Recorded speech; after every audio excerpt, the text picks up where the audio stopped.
So I have some messages that I need to convey to you, and I feel like this video might run a little bit longer, mainly because the messages are a little bit convoluted. Okay, so I'm going to try my best. And while I'm doing that, we'll get the cards shuffled out for you for this month. So first of all, they mention here very, very strong protection. You have some spirit guides, passed away loved ones from the paternal side of the family who are trying to come into the picture and communicate with you. And one of the messages that came out strongly through this is they're saying that you were given the right preconditions to thrive, to flourish. Once you achieve that apex of your potential, it's almost like some of you are coming into the month of December, almost there, almost at the apex of your ultimate achievement, of your ultimate potential. And so you're meant to be there so that you can also be the catalyst so that other people can thrive, other people can flourish, so that you can uplift people in some way. And I'm also feeling some of you are just like, well, that's not me. I was, given the short end of the stick. I had a lot of responsibilities dumped on me at a very young age. I've had to take care of a lot of people, and I feel like many of you found yourself, at a young age where you were always the responsible one. And because of that, parents expected a lot more from you rather than your siblings. And it almost felt like, it was like double standards, right? And then others, you were always a lot more emotionally more mature than your peers. And so you felt like you had to sit through very tedious, very superficial conversations. And you felt like the friendships just didn't bring you that sense of emotional homecoming, emotional satisfaction, emotional embeddedness. And it can feel very, very lonely being a Virgoan child coming into the world where we feel like we couldn't connect with our siblings. And then going out into, school, into the public space where we feel a little bit like we couldn't connect emotionally with our friends, our peers, people that are in our same age group. And then you find yourself, inevitably as an adult, and in every work environment, you outperform the people around you. And you're like leaps and bounds ahead of them in terms of your personal sense of work ethics, in terms of your personal sense of responsibility. And you might see some people reneging on their responsibilities, but getting ahead in life, reneging on just like cutting corners, or people that talk really big, but when it comes down to how much do they really know, they might not be able to deliver. And you see them succeeding, you see them making strides in their professional life and making, really positive, like professional upgrade. And you're just like, how is all of this fair? And so going back to the first message that I mentioned, you are given the right types of nourishment so that you can grow. And I'm given an image of a tree. And if you think about a tree, it needs to basically get battered left and right by wind, by, inclement weather, by rain, by whatever adversity the universe decides to throw at it, so that it can form a very, very strong, trunk, so that it can form strong limbs, so that it can, continue to thrive and flourish and provide shade for everybody else. And so is it, fair to compare us to the tree? But I feel like the right nourishment is the right amount of love, is the right amount of opposition, is the right amount of challenges, so that you can grow to the most, the optimal human being that you can be. And the right amount of nourishment in your mind has always been love, affection, acceptance, justice, right? like all of these things, that these really high moral ideals that you believe in. But when a life is too smooth, too easy, it can make people very, very complacent, sometimes lazy, sometimes, taking things for granted, kicking up their feet, coasting through life, cutting corners. And who knows, they might still get ahead. But the point here is that you have to really think about what is the right types of nourishment that we can give to another person. Is it all going to be a bed of roses where they have no problems in their life and hope that they won't come out complacent and lazy and, taking things for granted and feeling entitled? Or do we have to throw a little bit of opposition in the mix so that they can they can become somebody who is emotionally strong, physically strong as well, and someone who is able to, be resourceful because of some of the challenges they've had to deal with? Or they could, grow up in the face of opposition. It makes them, or it forces them to be a lot more clear-minded about what they believe in, defending their values and standing up for integrity and honor and all of those high moral ideals that you believe in. So, having said that, here's what I'm feeling.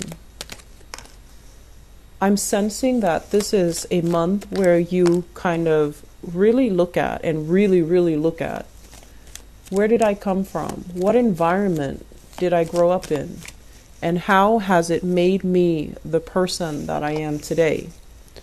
And then how does that prepare me for the adversity, the challenges, as well as, the career path that I'm supposed to be in?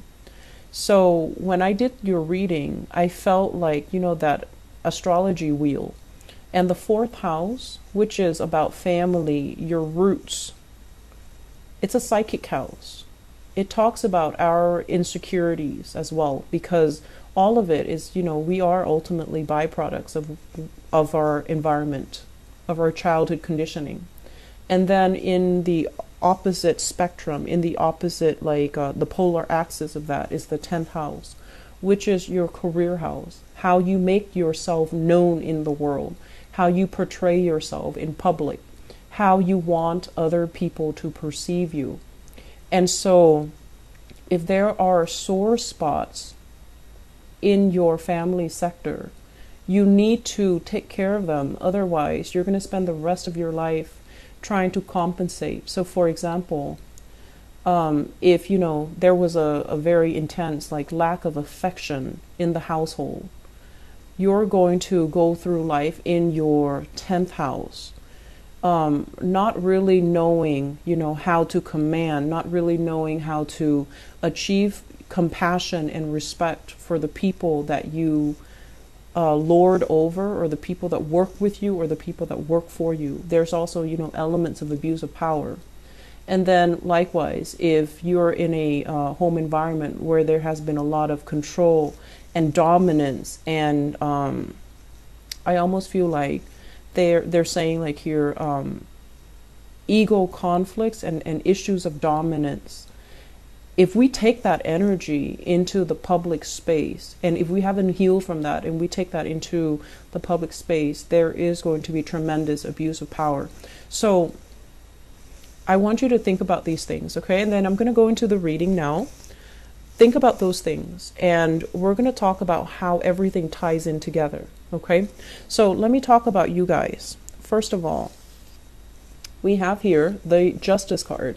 And I feel like this is not so much about, court cases, legal battles, or anything like that. I feel like it deals more with the way that you believe in justice, okay? I've worked really hard, and I deserve this. The other person is cutting corners. They don't deserve a promotion. They don't deserve a pay increase. They don't really deserve, all the good things that are coming their way. So many of you, despite everything that you've been through, despite everything that I mentioned before, this sense of I'm a really good person. Why are bad things happening to me? Or why am I not getting recognized for the work that I do, for my skills, for my assets, for everything that I bring to the table? I feel like there is a sense here that they're reminding you, they're gently reminding you that you're seeing things from your own perspective. You don't know where the other person has been. So for you to say, or for one person to say, that person, they slack off and they don't really deserve it. I feel like maybe they deserve a little bit of leeway. So maybe they need this pay increase, this promotion, a lot more than you do. Maybe they have other things in their lives that are kind of like spiraling out of control. So they really need this one boost of self-esteem. Otherwise, their house of cards would crash. So I feel like it's really important for you guys to hang on, first of all, to these high moral ideals. But at the same time, do not be the person that makes these judgment about who is worth it and who is not. And especially do not turn this judgment, this criticism onto yourself, where you feel like, am I really worthy? Am I really deserving? Because I feel like there is a big element here about you feeling that way, feeling like very exposed and very vulnerable, uncomfortable in your own skin, getting yourself into something that you're not emotionally or mentally prepared for, and then doubting your capabilities, doubting your skills. Am I going to float or am I going to sink? Am I going to be able to make it, or are other people going to laugh and mock and ridicule me? Okay, so this energy here, I feel that, the fourth house, like I mentioned, it's a very psychic house, and it deals heavily with, things that we hide from other people, things that make us really uncomfortable. And I feel for many of you, this is being in the limelight, being in the public eye. When you talk, a lot of people are going to be paying attention, being televised, being taken, having people taking pictures of you, and getting a lot of fame and recognition. And when it's in the reverse position, there's this sense about you where you are very, very private about your personal life. You don't want to, take on that Leo quality where you are hogging the stage or you are revealing too much about yourself. So I feel like there is a major fine line here about you guys coming in this month where you have to be, where you find yourself in this position where you really have to, hype up your skills. You have to really sell yourself, and you don't really know how, because your life is all about modesty. It's all about, believing that good things will come to good people. But sometimes we need to give ourselves credit when credit is due, okay? So if you meet somebody new and you want to impress them, you want to land that job, you want to get that loan, you want to get that grant, get that funding, you need to hype up your skills and your assets. You need to stop being bashful. You need to hype up, the adversity. Where have I been? What, situations have I had to overcome to get myself where I am right now? And how much determination I have, because I've overcome so much adversity in my life. So do not shy away from everything that made you who you are. Do not shy away from disclosing your past, because in the process of disclosing your past, even if something is might have been very painful, I feel like it's a very healing process, and it will allow you some insight, some wisdom into why things had to happen the way that they happened. They happened because you needed to have that sense of adversity at that age so that it can shape you to be who you are today. So I honestly feel like, this is a month where if you don't believe in magic, if you don't believe in, everything happens for a reason, you're going to come out of this month, and especially at the end of the Mercury retrograde cycle, December 23rd, you're going to come out of it thinking, I'm still alive and life is great and, everything is magical. And so I feel like there is a fairy tale ambience that is happening through this entire Mercury retrograde cycle. You're going to come out of it with all the fog lifted, questions that were unanswered, things that were very unclear, people deceiving you, things that you might have felt like there's something up, but I can't really put my finger on it. All of that is going to clear up, and you're going to know exactly what happened and where you stand with people. So we're coming, out of this Mercury retrograde cycle with a lot more clarity, with a lot more, I want to say, insight into other people. Why did this person say it like this? Why did this other person not say anything? Who are my allies? Who's there for you? Who's telling the truth? Who has my who is supporting me, and who's really, working against me? Who do I need to leave behind, and who is really showing their true colors? So I definitely feel that, you are a really, really good judge of character. You do give people the benefit of the doubt, but I know that many of you are very good observers. You pick up nuances in social interactions. You pick up nonverbal cues from people when you interact with them. And you always have really strong intuition about people because you have an eye for detail. But a lot of the times, the self-doubt, I could be wrong. I saw this, but I could be wrong. Or I felt this, but I could be wrong. Listen to your intuition, because I feel like it's never failed you in the past. It's helped you survive some very perilous situations in the past. It helped you navigate things. It helped you find things when you needed resources, but resources were not available. Okay? So moving forward, I'm going to talk about a few more things. I apologize for the noise in the background. First of all, this is a card about self-employment here. So for those of you who are thinking about changing a career path, or, at least segueing into a career path where you can expand your business, be a business owner, start a home-based business, or even start collecting clients. So in order to start your own business, recruiting people, getting, even funding for some type of a home-based business, or to start up something. Startup comes to mind. So I feel like it could be technology. And I feel like for those of you who are not heavily, technological, you might need to employ other people to work under you. And these people have the technological know-how, and so they're working under you. And it can feel very, very scary when you're not an expert in your field and you're trying to venture into that field, and you have to delegate responsibilities to other people. And they're experts in their field, but you're overseeing the work, and you might not, know 100% everything that's happening. So that process of having trust and faith that the other person is going to do uphold their end of the bargain and do the job properly, I feel like it's still very, very scary. So I feel some of you who are business owners, you're contracting out your work. You're hiring new people, you're overseeing the new people doing the work for you, and it can be very, very uncomfortable. And you're kind of battling yourself to not micromanage, because you know that, micromanagers are not very well liked.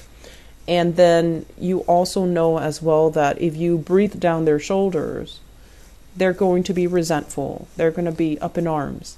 But you also know that you have to give them, incentives for them to work fast. You also know that you can't give them way too much leeway, because then they're going to feel like they're self-employed and they're going to work at their own pace. So trying to find this middle ground where we don't micromanage other people, but we don't at the same time become an absentee boss and just let the workers run the ship. I feel like it's a very, very fine line, and some of you need to find a way to rectify the situation. And I would say that, the best policy overall is to be very strict in the hiring process. Who you bring on board, do they have good recommendations? Doing that to begin with is going to save you a lot of trouble. So you're in the process of experimenting, and I feel like it's kind of like at the later stages of this process of experimentation, because you've already got some things finalized and you're already on track to recruiting possibly the best of the best and people that you trust. So I feel like there will be a lot of opportunities for collaboration. I feel that there will be opportunities, for leisure time, mainly because other people are doing the work. And you're not going to be terribly busy, so you definitely have enough time to start a new venture, to start a new business, to do something on the side to create money for you. Look into the stock market, look into, investment opportunities, and, studying something that you've wanted to undertake but didn't have the time in the past, okay? So moving into this month, there is going to be a major, major change and a major overhaul in your financial situation. We have here the Four of Pentacles and an Eight of Pentacles right on top of each other. So this is kind of like releasing something that is very security oriented, something that we were very, very fearful to let go because we feel like, what's the alternative? Once I let this go, what else is going to be in store for me? Am I going to be the same? And in the process of letting it go, I feel like there's a doubling in income. So for some of you, this could also be like mortgages, selling property, selling things that you don't need, putting things even online, and getting rid of things that are really, clogging up your life, that are really bogging you down emotionally and physically, okay? Getting rid of things. So I do feel like a huge income jump here. So if you are adamant about, looking for work, because this is all about sending pieces of yourself out into the universe, either through resumes, through CVs, through some type of especially online nowadays, online job recruitment portals. I do feel that it's going to allow you, the steps to get there so that you can double your income, so that you can achieve a lot more job satisfaction, have a lot more free time, even reducing the amount of hours that you work so that you can work and not feel pressured. So I feel that there is a process here of separation from a specific environment, releasing expectations and, releasing control in a situation. And once you are able to do that, you're going to breathe so much better. You're going to feel this burden, alleviating from your chest, and you're going to feel very, very, very happy and secure, okay? I feel as well, I mentioned earlier, I do feel a very strong maternal, paternal vibe, especially with this Nine of Pentacles. If you are at a point where career and work and money is flowing well, and you don't have to worry about, how you're going to make money, living from paycheck to paycheck. You don't have those concerns anymore. The major concern, I feel, is going to be family related, okay? And you're going to have to also relinquish control. Don't be the one person that comes to everybody else's rescue. When they mess up, let the other person deal with the consequences, okay? This is how we teach accountability, and this is how we teach someone to understand actions and consequences. So this is a card kind of like, control. A lot of the times we intervene, we step in for somebody. It's also because we want to be involved in that situation. We want to control the outcome in that situation.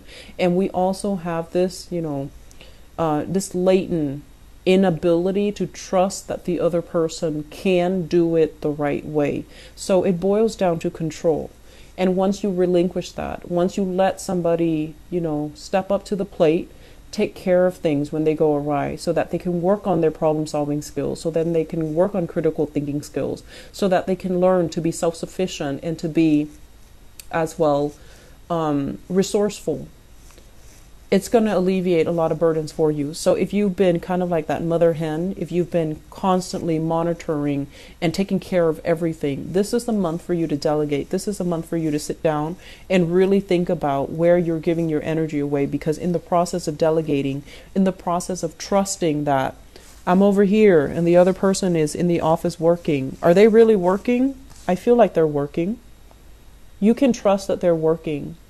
And so relinquishing control and allowing the other person to step up and take care of things, I feel like it's It's a major, it's difficult, and I feel like for some of you it can bring about a lot of anxiety because you want things done a certain way.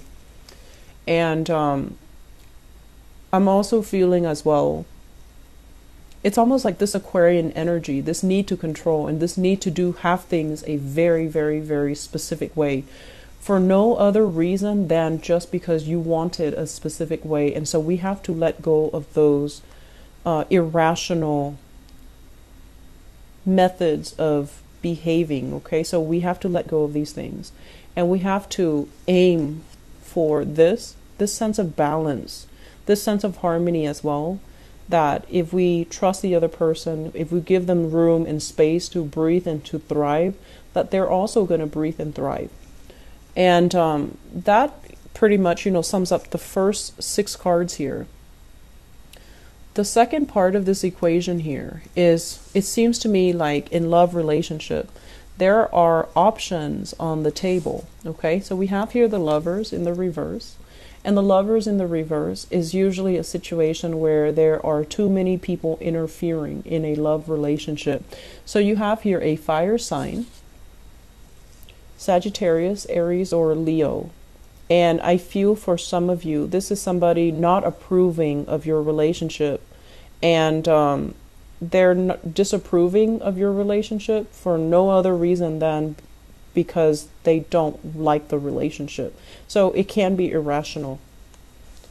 And then we have another person. This is a water sign, a Pisces, a Cancer, or a Scorpio.